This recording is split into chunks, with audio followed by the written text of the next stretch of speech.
O kumusta sa inyo? Naisip niyo na ba na balang araw, tayo bilang mga tao, ang huhusga sa mga anghel? Alam ko parang plot ng isang epic fantasy movie, no? Pero yan mismo ang sinasabi sa Biblia. Tara't himain natin tong medyo nakakagulat na konsepto. Ayan, yan mismo yung versikulo mula sa 1 Korinto. Hindi ba ninyo alam na hahatulan natin ang mga anghel? Grabe, di ba? Hindi to basta tanong lang parang pahayog to na biglang nagbubukas ng napakaraming pinto. Anong ibig sabihin nito? Anong papel natin sa kabuuang plano ng Diyos? Talagang nakakagulat. So dito na tayo papasok sa usapin ng, nakakagulat na otoridad. Kasi yung isang linyang yan, hindi siya biro. Pinag-uusapan natin dito yung kapangyarihan, yung hustisya, at syempre, ano ba talaga ang magiging papel nating mga banal sa divine judgment. Malalim to.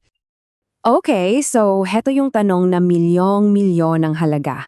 Ano ba talaga ang ibig sabihin ng hatulan ang mga anghel? Huwag kayong mag-alala, hindi to kasing simple ng inaakala natin. Actually, may dalawang pangunahing interpretasyon dyan at himayin natin isa-isa. Tingnan natin kung ano ang sinasabi ng ebidensya para sa bawat panig. Game? Pero teka, bago tayo dumating sa debate, sa mga pagkakaiba, unahin muna natin yung pinagkakasunduan ng lahat. Para kumbaga, may common ground tayo. Ito yung pundasyon para mas mag-gets natin yung buong usapan. Okay, so may dalawang bagay na non-negotiable, nga, para sa parehong panig. Number 1, si Hesukristo pa rin ang ultimate judge. Period.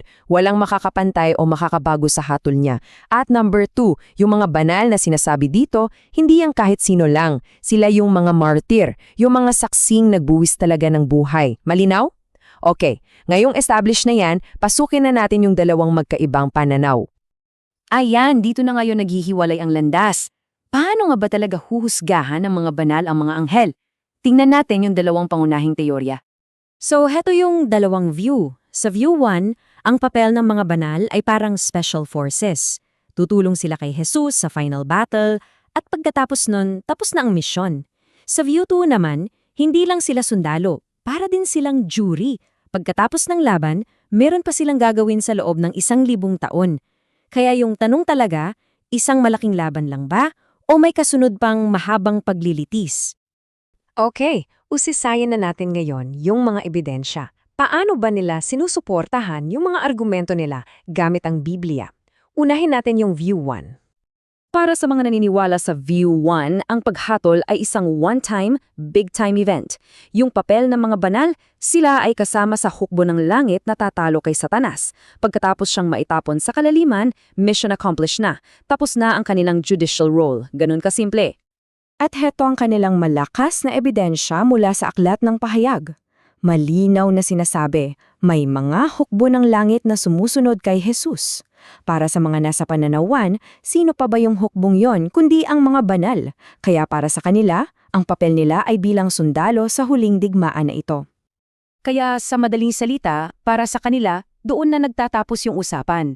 Yung mismong pagtulong sa tagumpay, yon na yung paghatol. Hindi na kailangan ng mahabang proseso. Isang malaking tagumpay lang yan. So, malinaw? Ngayon, punta naman tayo sa kabilang panig. Pero, para naman sa mga nasa view 2, yung laban na yon ay simula pa lang ng trabaho. Para sa kanila, yung paghatol ay hindi isang iglap lang, kundi isang nagpapatuloy na proseso. Sabi nila, pagkatapos ng laban, mayroong pang 1,000 taon kung saan ang mga banal ay tutulong na ilabas ang lahat ng kasalanan ng mga nagkasalang anghel. So, ba't kailangan yon? Well, ang paliwanag nila parang ganito. Isipin nyo, para maintindihan ng mga nilikha ang mustisya ng Diyos, gagamitin niya ang kapwa rin nilang nilikha para ipaliwanag yon. Parang sa korte, di ba? Mas madaling tanggapin yung hatol kung kapwa mo tao yung nasa jury. Ganun yung logic. Ginagamit ang kapwa nilikha para maunawaan ng mga kapwa nilikha. Kaya ang pinaka-goal ng mahabang prosesong ito ay hindi lang basta parusa, kundi transparency. Para ipakita sa buong sangnilikha na ang huling hatol ay patas at makatarungan. Para walang masabi. Bawat ebidensya ay ilalatag at ang mga banal ang tutulong sa prosesong iyon. So para mas malinaw, saan ba talaga sila nagkakaiba? Yung pinakaugat ng debate ay nasa timeline, sa pagkakasunod-sunod ng mga pangyayari sa huling araw. Silipin natin. Okay, heto yung timeline. Step 1, pagbabalik ni Jesus. Step 2, pagkakulong kay Satanas. Step 3, pagsisimula ng 1,000 taon o yung Millennial Kingdom. At Step 4, ang Great White Throne Judgment o yung huling-huling paghuhukom. Ngayon, ang buong usapan natin ay umiikot sa tanong na ito.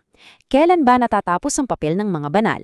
Sa Step 2 ba o nagpapatuloy ito sa buong Step 3? Ayan, kitang-kita sa chart, 'di ba? Para sa View 1, ang trabaho ng mga banal ay isang tuldok lang sa simula. Pagkatapos ng Step 2, tapos na. Para naman sa View 2, hindi siya tuldok, kundi isang mahabang linya na tumatagal ng 1,000 taon. Yan talaga ang pinaka-core ng kanilang pagkakaiba. At itong pagkakaiba sa timeline, may domino effect yan. Pati yung interpretasyon sa mga aklat na bubuksan sa huling paghuhukom, nag-iiba. Sa View 1, yung mga aklat na yan, record lang ng Diyos ang laman. Walang pwedeng makialam. Pero sa View 2, yung mga aklat na yan, posibleng naglalaman din yan ng mga ebidensyang tinipon at inilatag ng mga banal sa loob ng 1,000 taon. So ang tanong, sino ang nag-contribute sa laman ng mga aklat? Kaya sa huli, dito talaga bumabagsak ang lahat. Ang papel ba ng mga banal ay para tumulong sa isang malaking tagumpay, isang mabilis na knockout, o para makilahok sa isang mahaba at metikulosong proseso ng paglalabas ng katotohanan? Tagumpay sa gyera o paglilitis sa korte? Yan ang pinakatanong. At dito ko kayo iiwanan para mag-isip.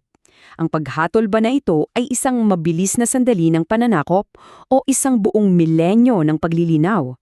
Isang iglap ng kapangyarihan o 1,000 taon ng pagpapakita ng hustisya? Alin man sa dalawa ang totoo, iisa ang malinaw, ang laking tiwala at yung bigat ng papel na ibinibigay sa sangkatauhan sa cosmic na plano ng Diyos. Grabe, di ba? Ano sa tingin nyo? Hanggang sa susunod nating paghihimay.